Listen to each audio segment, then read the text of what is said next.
عصام ماشي يا عصام لو سمحت بحق العيش والملح. ابرد لك كمانيكم، ما هذا وطن راح. أنا كراسة. ها زي ما انتم شايفين، هذا اوامر من حق الحوثي. هذا التوجيه الاول ما هو ممنوع انك تحتفل لابنك وغير ابنك.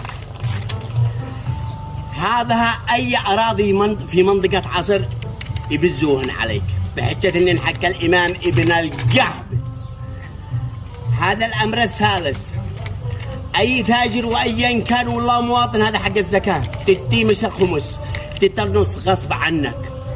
يعني جماعة شجرة الشذوذ والمخناث وبتكلموا باسم دين، اي دين بيخليك تنهب وتسفك من ذا القبيل. هذا اوامر. ممنوع تلقيح الاطفال، ذهن الجدري والحمى وغيره انتشر بشكل كثير. كم يا اوامر. هذا ممنوع صرف اي ريال واحد لاي مواطن لايا كان، ممنوع. مليون جندي ما بين متقاعد ما بين ضابط وغيره والناس ساكتين. اقصى الجيش هذا حوالات خاصة، ارقام خاصة، يعني مليون حوالة لكل واحد من هذه السلالة القذرة النتنة معه رواتب. الناس تموت جوع قد بصرتوا واحد من هذه السلالة حالتهم محالة، ما بش غاز معه، ما بش المواطن بس. وهذا الوثيقة ممنوع انك تدخل انت ومرتك مطعم، هم يدخلوا الا اذا يبصرها مشرف. الوطن ضاع والناس ساكتين. كم يا اوامر على هذا الوطن. الامم المتحدة متخاذلة معاهم، قيدت الشرعية تحت البند السابع ولا حد تكلم. اين الصور حقي هذه؟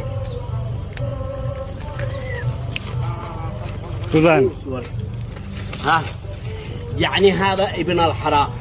لو ما يجي واحد صعلوك ابن حرام يدعي النبوة في يوم وليلة تؤمنوا بهذا ابن الحرام الجراء.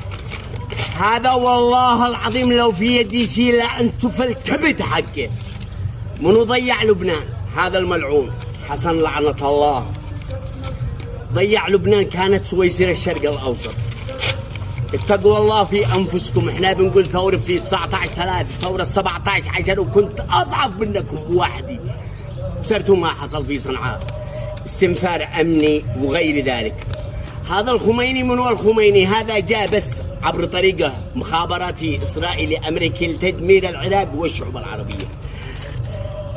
في 78 وصل لهم يورانيوم مخصب بنسبة 93%، جاهز قنبلة نووية. 40 سنة وما قدرتوش قنبلة نووية. المسألة مسألة لعب وكذب ودجل وضغوط على السعودية. لو ما يجي يقول لك هذا الشاذ جنسيا حسين بدر الدين، يقول لك الشهيد شهد مع عمر أمه الجنة ما جاءت عن طريق النهب والقتل والسفك. اتقوا الله في ذا الوطن. أنا بعت روحي وعقاري وابني، كان معي هي السيارة، كان معي هذا السيارة اللي بقيت، كان معي هذا السيارة بس ما تدخلش، كان معي هي السيارة وما تفرقش معي. أنا أبيع روحي لأجل الوطن. ما نشتي شيء من الوطن، نشتي بس بلد، نشتي وطن بس نعيش مثل باقي الشعوب. أما دولة تنهبك وتقتلك وتسفكك، هؤلاء ميليشيات جماعة شاذة قتلتكم، سفقتكم، نهبتكم، أحرمتكم ذلة الشيخ والطبيب والمعلم والمواطن، أحرمتكم. ما لها إلا ثورة، وما أخذ بالقوة ما يسترجع إلا بالقوة. اعقلوا، لا تعتمد على تحالف ولا على دولة. الدولة مقيدة، ما لها إلا أبنائها. تقوم قومة رجل واحد بثورة عارمة. بدون الثورة ما بنخرج عليا باقي 3